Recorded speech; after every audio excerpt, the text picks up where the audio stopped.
Мы присутствуем при презентации такой замечательной книги, которую написал мой друг Роберт Вачиганович Ингебарян. Я об авторе скажу особенно, но хочу сказать сначала о книге. Раньше так говорили, если книга вот так вот стоит, она стоящая книга. Я хочу сказать, что это стоящая книга. Но я один из первых читателей и один из первых людей, которые об этой книге слышал, когда Роберт Вачиганович только начинал над ней работать. И он, я так понимал, какие-то мысли свои он на мне испытывал. И на мне, наверное, их проверял, правильно ли он находит стилистику, правильно ли он выбирает тональность этого произведения. Здравствуйте. Для меня большая честь, что вы пришли. Спасибо. Я хочу сказать, что поэтому эта книга, вот во мне, она уже живет очень давно. Не сегодня я с ней познакомился. Я думаю, что если мы, когда вы ее всю прочитаете, если мы сегодня посмотрим на тот большой пласт жизни, все-таки захватывает наша страна захватывается с 1959 года, это годы таких серьезных перемен, тектонических таких изменений. Изменялись не только страна, изменялись люди, очень характеры, судьбы. И кажется, это вроде было вчера, все-таки мы уже и в 1959 году уже как-то понимали друг друга, уже мы, а многие уже, как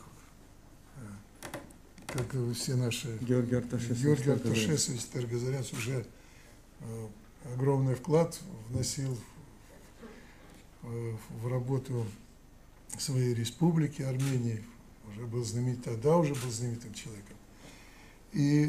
Но когда это все читаешь, и когда видишь это через это время, через судьбы, которые здесь не так, по-моему, очень роскошно раскрыты, ты понимаешь, что это как будто вчера. И все время ловишься на мысли, вот что-то рядом было, что-то происходило, это как бы с тобой это все происходило.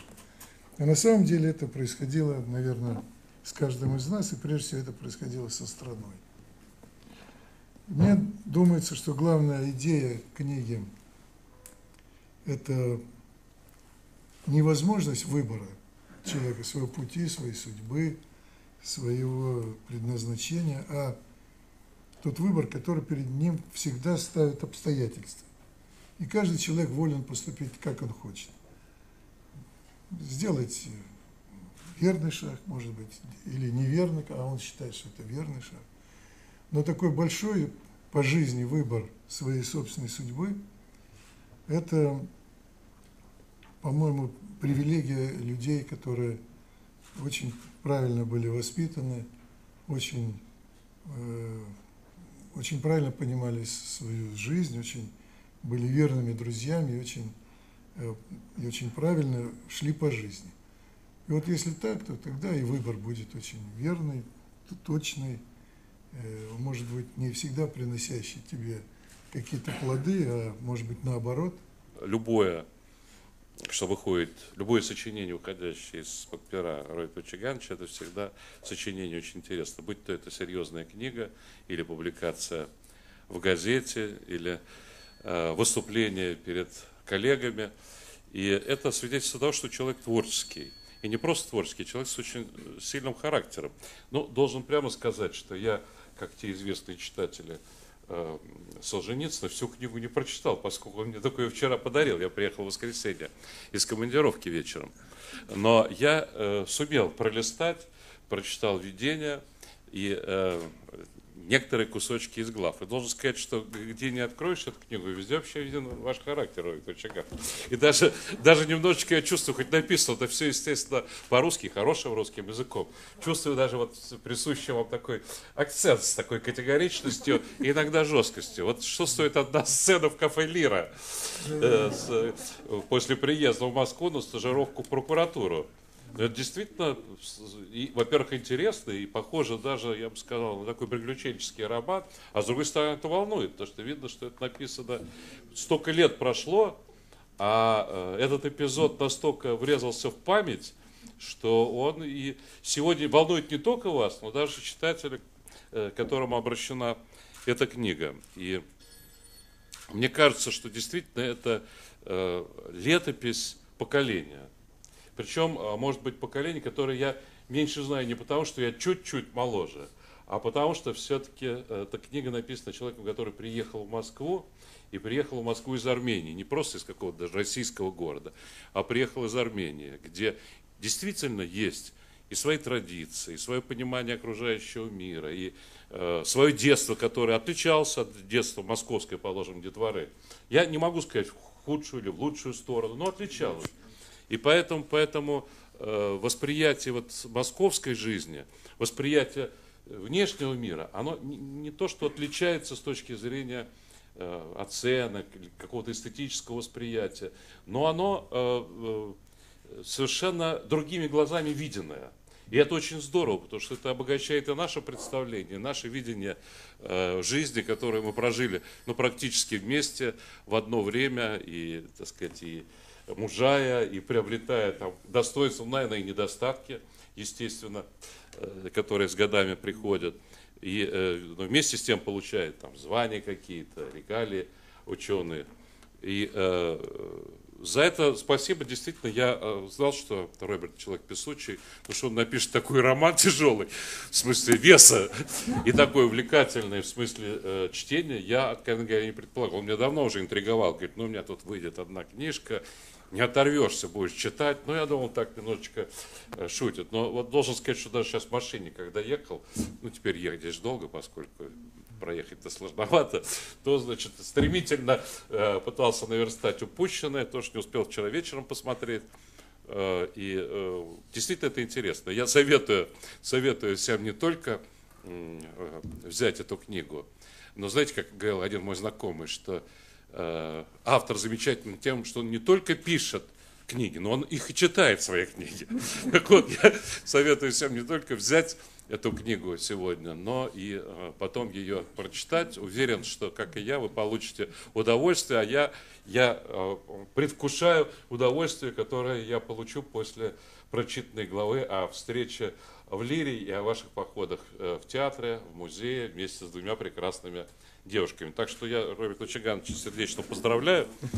И хочу, друзья мои, зачитать, извините, что не по памяти, но сегодня мы открывали бюст Конфуция. Я с утра, значит, смотрел изречение Конфуция, поскольку посол приезжал. И вот одно изречение, которое мне попалось: тот, кто учится, не размышляя, впадет в заблуждение. Тот, кто размышляет, не желая учиться, окажется в затруднении. Вот к Роберту эти слова не могут быть отнесены, потому что он и учится, размышляя, и размышляя, учится. Почему я вдруг решил после стольких юридических, научных книг браться за роман? Лет 10 назад, когда я начал работать одной научной книгой, называется «Сравнительное конституционное право». Это более сложная часть конституционного права.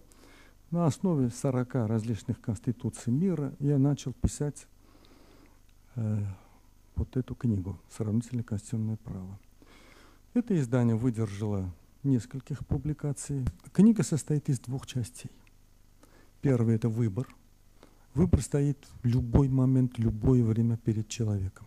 Он даже не сознает, что в этот момент он сделал выбор.